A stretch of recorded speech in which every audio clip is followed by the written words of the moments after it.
दूसरी बात ये है कि फैसला ये लिया गया है कि जो टोल है असोदा वाला वो टोल परसों को 12 बजे बंद करवाया जाएगा और उसका जिम्मा दलाल खाप को दिया गया है कि वहाँ जो पक्का मोर्चा जो लगेगा उसको बंद करवाने का उसकी जिम्मेवारी दलाल खाप की होगी। और परसों को सभी लोग वहाँ पे जाएंगे, चाहे वो पंजाब वाले हैं चाहे वो हरियाणा वाले हैं, जो भी टिकरी बॉर्डर पे बैठे हैं वो 12 बजे असोदा टोल पे पहुँचेंगे और उसको बंद कराएंगे और फिर उसके बाद उसका संचालन जो है वो दलाल खाप करती रहेगी। जो अभी संयुक्त मोर्चा की तरफ से बंद करवा दिया गया था और फिर ये बार बार चलाने की कोशिश कर रहे हैं, इसमें क्या साजिश नज़र आ रही है आपको? देखिए, साजिश उसमें कुछ नहीं है, उसमें हमारी कमी है कि हमने वहाँ बंदे नहीं बिठाए और उसका जिम्मा नहीं लगाया कि इस टोल को कौन जिम्मेवार है, उस टोल का कौन जिम्मेवार है। इस तरह से जो KMP वाले रोड हैं इनका हम जिम्मा नहीं लगा पाए, इसलिए ये हुआ है और परसों के लिए इस टोल को तय कर दिया जी। तो जो आगे की जो संयुक्त मोर्चा की रणनीति है, उन्होंने मई में जो कुछ तारीख आएंगी तो उसमें जो संसद कूच का ऐलान किया है उस पर आप क्या कहना चाहेंगे? मई में संसद कूच का ऐलान है, लेकिन उसकी जो रूपरेखा है या उसकी तारीख तय करनी है वो कल होगी। कल मीटिंग है संयुक्त मोर्चा की, कल की मीटिंग में उसका प्रोग्राम आगे का तय होगा। अभी सरकार जो गोदी मीडिया के जरिए बार बार ये कोरोना का भय दिखा रही है, उस पर क्या कहेंगे? देखिए, कोरोना ने अभी तक हमें तो खाया नहीं जी, अब सरकार को खाता हो तो पता नहीं। और दूसरी बात ये BJP का एजेंट है, पश्चिमी बंगाल से तो कोरोना भाग गया, वहाँ तो है नहीं।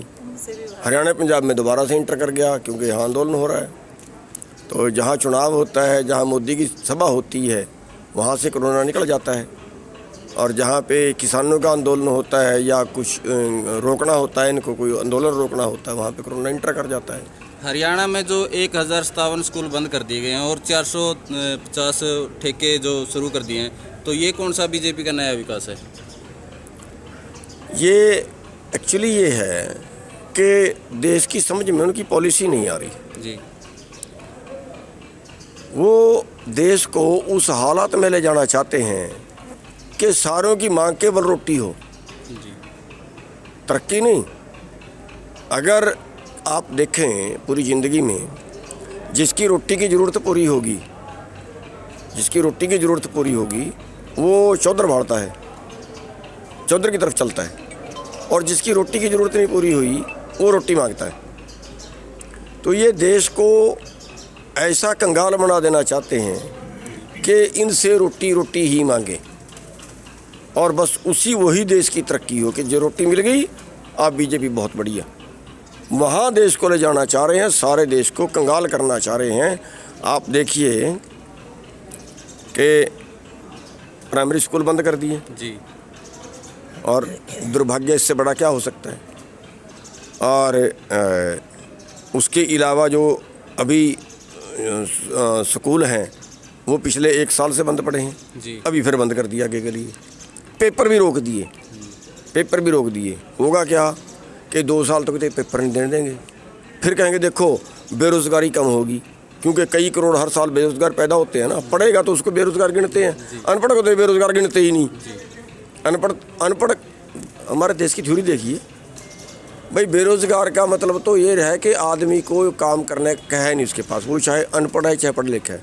लेकिन यहाँ किन की गिनती होती है? पढ़ा लिखे को अगर काम नहीं मिला तो बेरोज़गार है, अगर अनपढ़ को काम नहीं मिला वो बेरोज़गारी की गिनती में ही नहीं है। तो अब ये जो है पेपर ही रोक दिए, जब पेपर ही रोक दिए तो बेरोज़गार पैदा ही नहीं होंगे।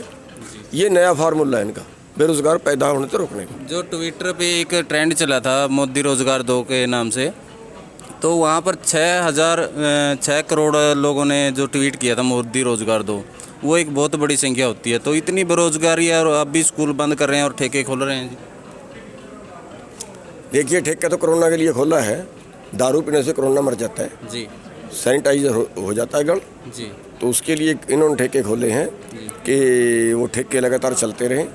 और दुख की बात ये है कि हमारे देश में जिस चीज़ को बंद करते हैं ना, ऊपर लिखते हैं स्वास्थ्य के लिए हानिकारक है जी, दारू स्वास्थ्य के लिए हानिकारक है, जी लेकिन दूसरी तरफ सरकार कहती है कि ठेके बंद कर दिए, हमारी कमाई बंद हो जाएगी। सरकार व्यापारी नहीं होती, ठेके बंद कर दिए तो कमाई बंद हो जाएगी। कमाई के लिए ठेके खोले हुए हैं, चाहे उसमें दारू नकली बेचें तो अलग बात है। जी। हरियाणा सरकार जो बार बार लोगों के बीच में मंत्रियों को, एमएलए को भेजने की कोशिश कर रही है, यही कहीं ना कहीं ये आपस में लड़वाने की साजिश है। कहीं ना कहीं वो हो जाएगी जो पंजाब में होगी।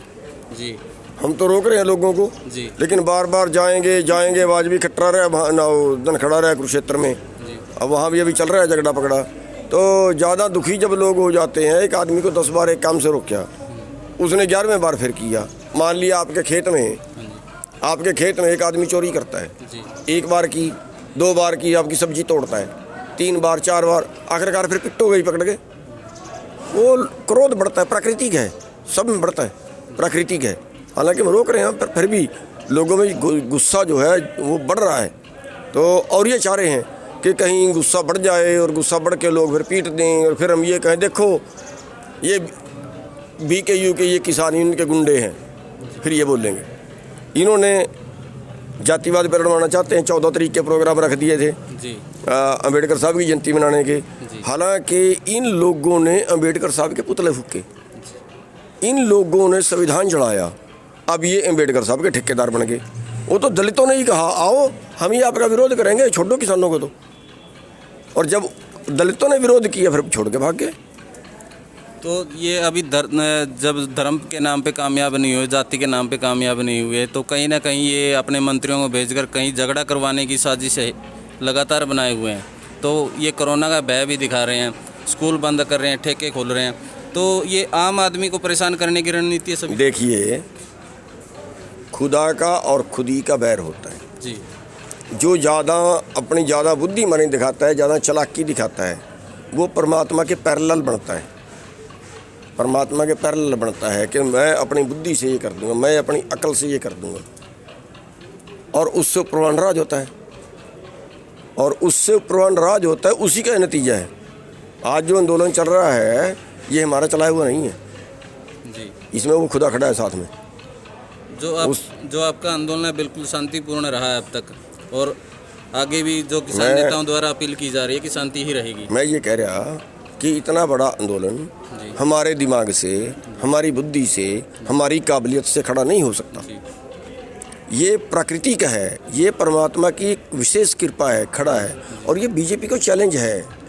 इन्होंने जितनी चालें इस आंदोलन के दौरान चली, ऊपर वाले ने खुद ब खुद काट दी।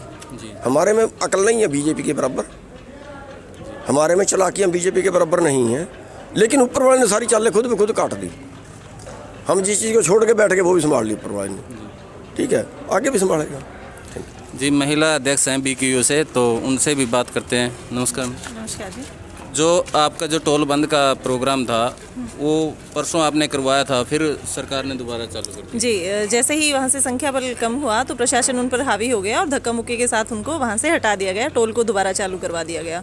पर अब एक प्रॉपर संख्या बल के साथ, एक प्रॉपर सिस्टम के साथ परसों 12 बजे वो टोल बंद होगा। वो के आसपास के सभी टोल बंद होंगे और आसपास के टोलों को बंद करवाने की जिम्मेवारी भी वहाँ की जो खापें हैं उन्हीं की लगेगी। वहाँ परमानेंट टेंट लगेंगे, भंडारे लगेंगे और किसान वहीं पे दिन रात बैठेंगे। गुप्त सूत्रों से ये सूचना आई है जी आपके खिलाफ केस हो गया और आपको गिरफ्तार करने की भी कोशिश की गई। बिल्कुल सच सुना है आपने।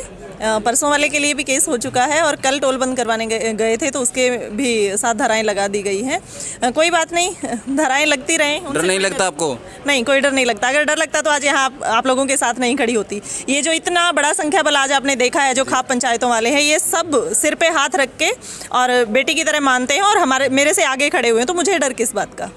तो इतने लंबे संघर्ष में कहीं ना कहीं सरकार सुनवाई भी नहीं कर रही है, तो इस पे क्या कहेंगे आप? देखिए, संयुक्त मोर्चा की तरफ से जो चीज़ें होती जाएंगी वो हम आपको बताते जाएंगे। सुनवाई तो हो रही है, थोड़ा सा टाइम लग रहा है, बस हम भी चाह रहे हैं कि शांति बनी रहे, किसी तरीके से कोई अशांति ना फैले, उसके लिए हम सिस्टम बना रहे हैं। अदरवाइज बड़ों के आज्ञा के बिना हम कुछ नहीं करने वाले हैं। जी, आज गुरनाम जी यहाँ पे आए हैं, एक तो टोल के लिए फैसला हो गया, तो क्या इस मीटिंग में कोई अन्य फैसला भी हुआ है? तो आप हमारे दर्शकों को बताएंगे। जी, फिलहाल आज सिर्फ टोलों को बंद करवाने के लिए और उनकी जिम्मेवारी लगाने के लिए कि किस टोल पे कौन पक्का धरना लगाएगा, उन्हीं की जो है अध्यक्षता में यही फैसला किया गया है। बाकी आगे जो भी होगा फैसला आपको अवगत करवा देंगे। जी जी, धन्यवाद। तो यहाँ पर जो आज मीटिंग में फैसले हुए हैं, जो यहाँ भारतीय किसान यूनियन की महिला अध्यक्ष थी, उन्होंने अपने विचार रखे और बताया कि जो आज मीटिंग में फैसला लिया गया है। अगर आपको यह वीडियो पसंद आए तो लाइक कीजिए, शेयर कीजिए और सब्सक्राइब कीजिए हमारे चैनल को। धन्यवाद, नमस्कार।